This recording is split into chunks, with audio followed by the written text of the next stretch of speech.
To ధ్యానీభావ meditation channel. నా పేరు Bannur Narayana.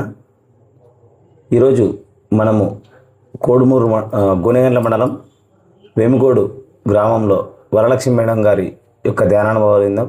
Madam నమస్కారం. మేడం నమస్తే సార్. మేడం మీకు ధ్యానంలోకి ఎలా వచ్చారు? మీకు ధ్యాన పరిచయం ఎలా జరిగింది? ముందుగా పత్రిజీ గారికి ఆత్మ ప్రణామాలు.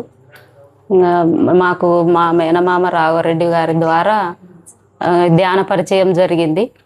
ఆయన పిలవడంతో కడతాలకు వెళ్ళాను. నాకు అంతకుముందు నాకు ఎక్కువ టెన్షన్లు పడడం వల్ల, బాధలు, అట్లా భయాలు వలన తలలో నరాలు లాగడం అట్లా ఎక్కువ ఉండేది ప్రాబ్లం. ఫస్ట్ టైం నేను కడతాలకు వెళ్ళి పిరమిడ్లో ధ్యానం చేసిన. ఫస్ట్ టైం 1.5 గంట కూర్చున్న పిరమిడ్లో. అంతా నాకు క్యూర్ అయింది అక్కడే. అక్కడ క్లాసులు, ఫ్రీ భోజనం, ఫ్రీ ధ్యానం అన్నీ విని నేను అప్పటి నుంచే మాంసాహారం బంద్ చేసి ధ్యానంలోకి వచ్చాను. మా ఇంట్లో అందరు, మా పిల్లలు, మా ఆయన అందరు కూడా మాంసాహారం బంద్ చేసి అందరు ధ్యానం చేయడం స్టార్ట్ చేశాము. నాకు గర్భసంచిలో ఏదో ప్రాబ్లం ఉండి 8 సంవత్సరాల నుంచి బాధపడుతూ ఉండేదాన్ని. ఇలా ఈ ధ్యానంలోనే నేను రోజు 6 గంటలు ధ్యానం చేయడం 41 రోజులకే నేను బాగు చేసుకున్నాను. నాకు ఇప్పుడు అంతా ఆరోగ్యం బాగుంది, ఫుల్ ఎనర్జీగా ఉంది. రోజు అట్లా ధ్యానం చేసుకోవడం, పొలం పనులు అన్నీ చేసుకుంటాను, ఇంట్లో పనులు అన్నీ, ఏ నొప్పులు లేవు. నాకు బాగా ఆరోగ్యంగా ఉన్నామా.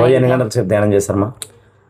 మొన్న ఒక 5 నెలలు 6 నెలలు అట్లా రాత్రంతా కూడా కూర్చునేదాన్ని. రాత్రి 10కి కూర్చుంటే ఉదయం 5కి లేసేదాన్ని.